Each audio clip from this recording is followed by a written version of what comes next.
Alytaus apskrities ligoninės Kudirkos ligoninės vaikų infekcinis skyrius.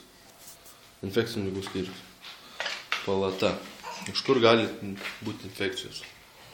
Kanalizacijos vamzdis per vidurį palatos. Įtrūkimas matosi, pro kurį kartais prasiveržia kažkas. Buvus avarija, net nepasistengta normaliai iki galo nuplauti visko.